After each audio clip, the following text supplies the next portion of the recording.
तो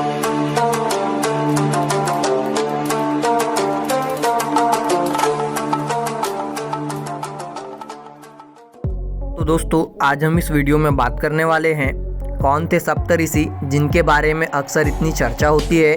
तो 1 मिनट का समय निकालकर जरूर पढ़े इस वीडियो के माध्यम से। सप्तऋषि का अर्थ है 7 ऋषि। ये 7 ऋषि प्राचीन भारत के ऋषि हैं जिनका जिक्र वेदों और अन्य हिंदू ग्रंथों में मिलता है। वैदिक संहिता में इन ऋषियों की संख्या के बारे में कोई विवरण नहीं है, लेकिन उपनिषद में इसका विस्तार से वर्णन किया गया है। वेदों में इन 7 ऋषियों को वैदिक धर्म का संरक्षक माना गया है। पहले ऋषि हैं वशिष्ठ। वशिष्ठ मुनि राजा दशरथ के कुलगुरु थे। वशिष्ठ ऋषि दशरथ के चारों पुत्र राम, लक्ष्मण, भरत और शत्रुघ्न के गुरु थे। वशिष्ठ के कहने पर ही राजा दशरथ ने अपने चारों पुत्रों को ऋषि विश्वामित्र के कहने पर उनके आश्रम में राक्षसों का वध करने के लिए भेजा था। दूसरे ऋषि हैं विश्वामित्र। ऋषि विश्वामित्र मुनि होने के साथ ही राजा भी थे। हिंदू ग्रंथों में उनकी एक कथा काफ़ी प्रचलित है, जिसमें विश्वामित्र ने ऋषि वशिष्ठ की कामधेनु गाय हड़पने के लिए युद्ध किया था। युद्ध में वे ऋषि वशिष्ठ के हाथों हार गए थे। ऋषि विश्वामित्र की तपस्या और मेनका द्वारा उसे भंग करने की कथा काफ़ी प्रचलित है। तीसरे ऋषि हैं कण्व। इनके बारे में कहा जाता है कि हिंदू रीति रिवाजों में सबसे महत्वपूर्ण यज्ञ सोम यज्ञ को कण्व ऋषियों ने ही शुरू किया था।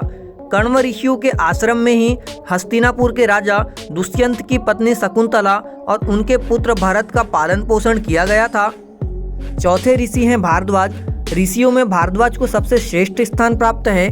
भारद्वाज ऋषि राम के पूर्व हुए थे। अथर्ववेद में भारद्वाज के 23 मंत्र मिलते हैं। भारद्वाज स्मृति और भारद्वाज संहिता के रचयिता ऋषि भारद्वाज ही थे। ऋषि भारद्वाज ने यंत्र सर्वस्व नाम के ग्रंथ की रचना की थी। 5वें ऋषि है अत्रि।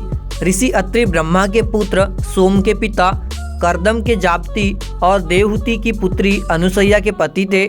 देश में कृषि के विकास के लिए ऋषि अत्रि का योगदान सबसे बड़ा माना जाता है। अत्रि ऋषियों के बारे में कहा जाता है कि वे लोग सिंधु पार कर पारस यानी कि आज का ईरान चले गए थे, जहां उन्होंने हिंदू यज्ञों का प्रचार किया। माना जाता है कि अत्रि ऋषियों के कारण ही पारसी धर्म का सूत्रपात हुआ। 6वें ऋषि है वामदेव। ऋषि वामदेव को संगीत का सूत्रपात करने के लिए जाना जाता है। वामदेव गौतम ऋषि के बेटे थे। वामदेव को जन्मत्रयी के तत्ववेता माना जाता है। 7वें ऋषि है शौनक। ऋषि शौनक ने 10,000 विद्यार्थियों के लिए गुरुकुल चलाया था। इस विशाल गुरुकुल व्यवस्था के लिए उन्हें कुलपति का सम्मान हासिल है। वैदिक धर्म में ऋषि शौनक के अलावा यह सम्मान किसी को नहीं मिला। अब बात करते हैं तारामंडल के 7 ऋषि। इन 7 ऋषियों के साथ ही सप्तऋषि तारामंडल का जिक्र भी मिलता है। इस तारामंडल को हम आकाश में आसानी से देख सकते हैं।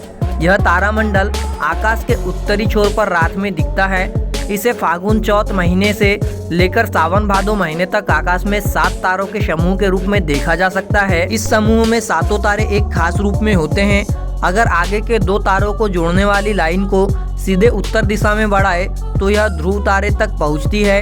इन 7 तारों को आकाश में 7 ऋषियों की मौजूदगी बताई जाती है।